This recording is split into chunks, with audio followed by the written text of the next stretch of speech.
okay, parents, your kids are going to turn out just fine. This episode of the podcast is brought to you by FOCO. That's FOCO, F-O-C-O. If you are a parent of a child or teen with ADHD, you know how challenging it can be to keep them focused and engaged. FOCO is the all-natural solution for ADHD, whether it's for school, homework, or just everyday activities. FOCO helps your child or teen stay calm and attentive. Before trying prescription drugs like Adderall that can come with harsh side effects, I recommend you try FOCO. Visit ThinkFOCO, that's ThinkFoco, thinkfoco.com for more information. Welcome to the Your Kids Will Be Fine podcast. I am Dr. Michael Malopsky, board-certified pediatrician and parent of 7 and grandparent of 3. And Your Kids Will Be Fine is available on all major podcast platforms, including Spotify, Apple, and any place else you get your podcasts. Please also find us at yourkidswillbefine.com, where you can download all the episodes and leave us comments and show suggestions. One of the most common areas, I believe, in all of the parenting world, especially the social media parenting world, when it comes to an overwhelming amount of information and an overwhelming amount of advice on what parents should not do, revolves around the questions of sleep. And I believe that that's because there is a certain amount of tension around what people emotionally and naturally feel is something that is easy to do and what their kids want to do, and what the way our culture discusses and expects people to manage independent sleep in our kids. So what is the normal advice and the normal sort of information flow that parents get inundated with when it comes to decisions about sleep? First, the question of breastfeeding and bed sharing. This is an area of huge amount of questions. I think the American Academy of Pediatrics is very clear that they do not recommend bed sharing under any circumstance because there is a small but unacceptable risk of infant death and demise related to bed sharing. And they believe that that risk supersedes all nuances and therefore can never be recommended under any circumstance. And I think that feels, for a lot of families, it feels unnatural. It feels that, breastfed babies want to be close to their parents. We're safe, we're healthy, we're not overweight, we don't smoke. It feels sometimes that doesn't jive with their own personal experience and logic and what they're hearing from other sources. Second, we expect and want in this culture that young children should be sleeping independently. After a year in some cases, but definitely by 2 or 3, we are coaching and counseling parents, and parents are getting enormous amount of information that your children should be sleeping alone. And there is alternatively an enormous amount of wisdom, I believe, and reasonable discussion out there that suggests that, hey, sleeping together, sleeping as a group, and sleeping as a family is actually a normal and natural part of our biology, and that it's kind of hardwired into us, and that it's not necessarily something that we need to teach our kids as a necessity or a skill that they have to, by a certain age, be sleeping alone or independently.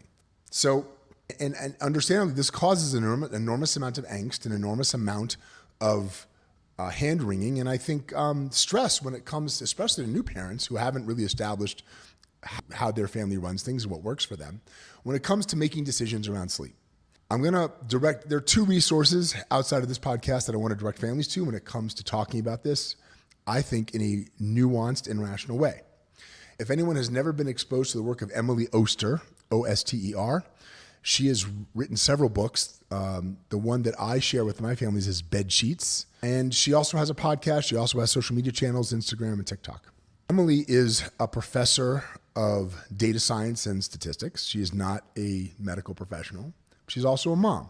And what she has really been able to help parents understand is that the way we talk about risk in this country should be revised. That when you talk about risk and making decisions for your kids, it should be a more nuanced discussion and more transparent discussion. And that her point is that large policy-making organizations tend to present risk as very black and white instead of a real spectrum of gray, which is what the real world is like most of the time anyway. Let's talk about the issue of bed sharing.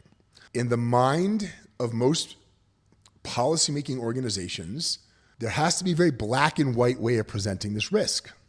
Because if it is misinterpreted by somebody and there is a bad outcome, such as a devastating and horrendous event like an infant or child death, that represents on their part responsibility, and therefore we can't manage that, so we have to present it as black and white. So when it comes to infant bed sharing, what's noted is that outside the United States, bed sharing with newborns and infants is relatively normal.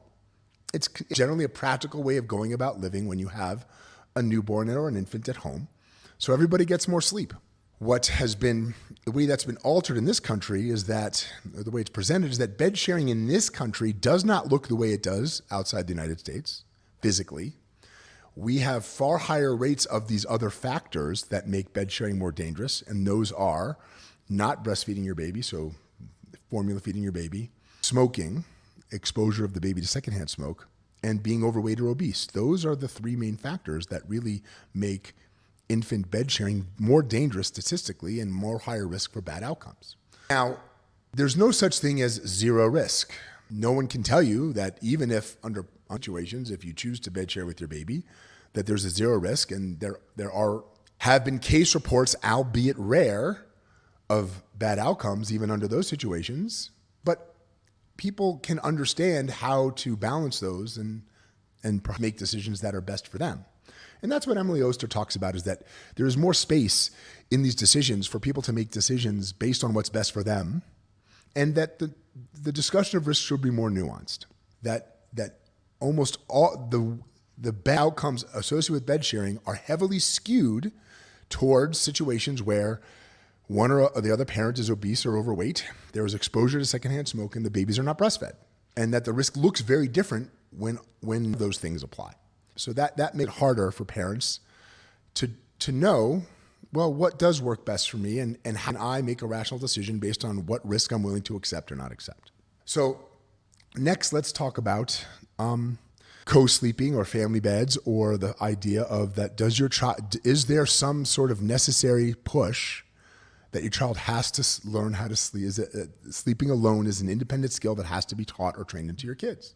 So the evolutionary parenting idea, which is not completely bonkers and not off the wall, is that your child has a certain psychological makeup that is part of their biological hardwiring, and therefore sleep doesn't really need to be taught as a skill, and that when kids become old enough, they will naturally gravitate toward wanting to sleep on their own. But there is nothing wrong, and there's no harm from deciding to have your child sleep with you for a prolonged period of time, if it works for you and your household. And I think that's the message, and that's I think the overriding message here is that parents come to me and they are very, very much conflicted about what to do with sleep, and they're taking in all this information. And just like our podcast tries to do in Your Kids Will Be Fine, we try to help parents peel away the overwhelming amount of information that they have to process, and know that your kids will be fine whether you decide to do it this way or decide to do it that way, because most of the time it doesn't matter. I can tell you from my own experience that we had, through the years, as our family has grown, our living situation and our financial situation has also shifted and changed and evolved. And the way we operated with regards to sleep at some kids, because of the constrictions and the needs at the time, did not look like the way we did it with other kids, because we had different situation, different needs, and everyone turned out fine. There was no difference in how all these children turned out as far as their psychological and independent functioning. So the point is that when it comes to feeling like you have to sleep train your child at a certain time, or that your child needs to learn sleep as an independent skill, can really depend on what works for you.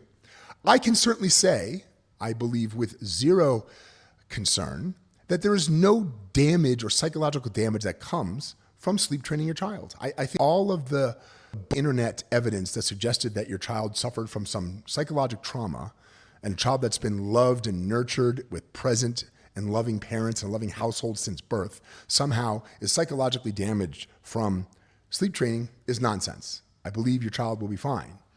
if it works for you, if that's what you want to do because it serves the needs of you and your family.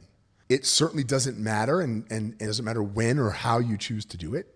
And it can be something that if you say to yourself, you and your family and your spouse and your living situation, look, it just doesn't work for us right now, or it doesn't work for me because of my anxiety, I can choose to do it another time or do it a different way or not do it right now at all.